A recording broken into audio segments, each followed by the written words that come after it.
So in this video, let's talk about, should you take a strike? Should you swing at the first pitch of an at-bat? Should you be ready to swing? Should you be ready to let one pass, get comfortable in the box? What's the right thing to do? So big overarching piece of advice first. You want to be ready to swing on every single pitch. And the reason is, it's essentially a random grab bag of pitches and you don't know what you're gonna get, right?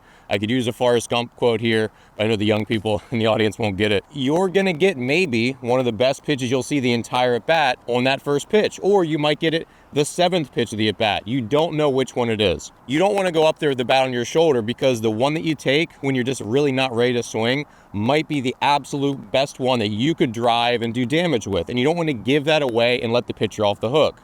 But there are definitely times when taking a pitch matters. Here's one example. Say you're facing a pitcher who throws really, really hard and you haven't seen someone throwing that hard before.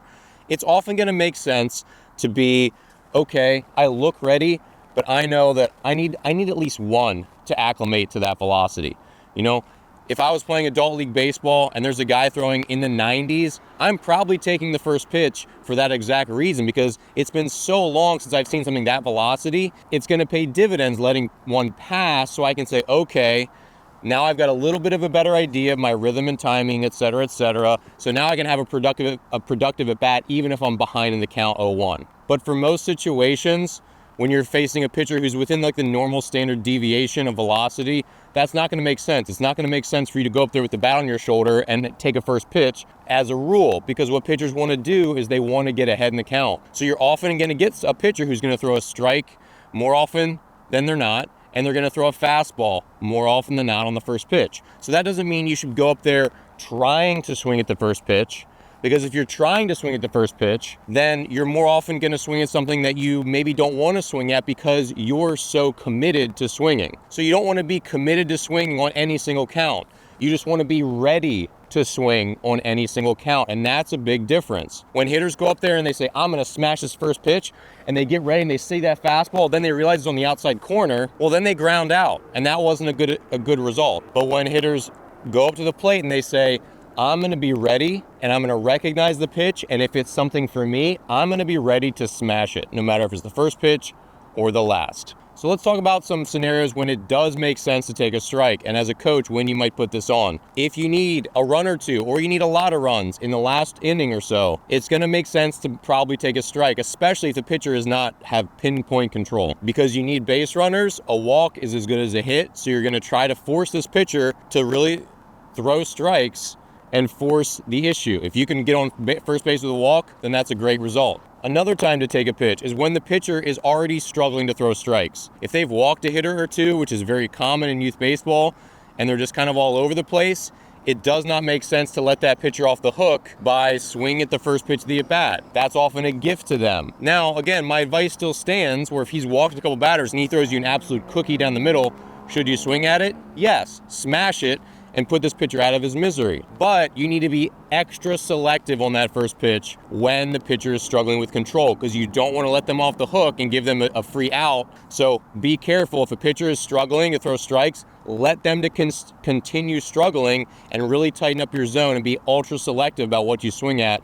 And taking that first pitch probably makes sense. And one last scenario that makes sense to take a first pitch strike, and this one's a little bit off the beaten path, is say your team's pitcher just had a really long inning, got beat up a little bit, maybe 30 pitches, long inning, and they just got in to the dugout and you guys went fly out, ground out on a couple pitches, and now they're on the verge of going right back out with almost no rest, and this pitcher's on the verge of having a 3 or 4 pitch inning. If you're the third hitter at that at bat, or of that inning, it might make a lot of sense to just take a pitch and try to give your pitcher a breather by extending the at-bat a little bit.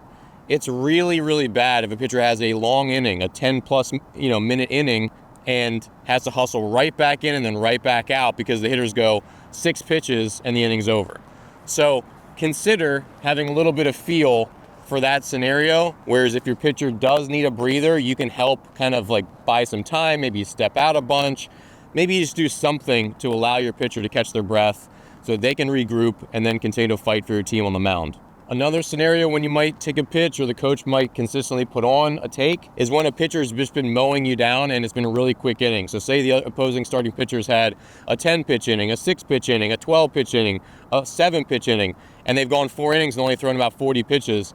You might need to start taking some pitches just to help lengthen them out and slow the game down a bit and make the pitcher labor a little bit. Run their pitch count up, have some longer at-bats, try to foul stuff off, be selective.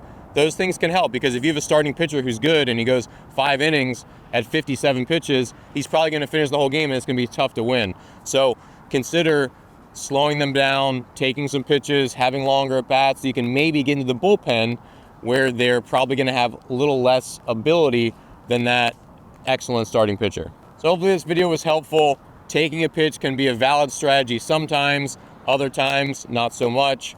And as a hitter, you need to figure out what your approach is to give yourself the best chance of driving something and hitting the ball hard with authority, no matter what the count is, all right?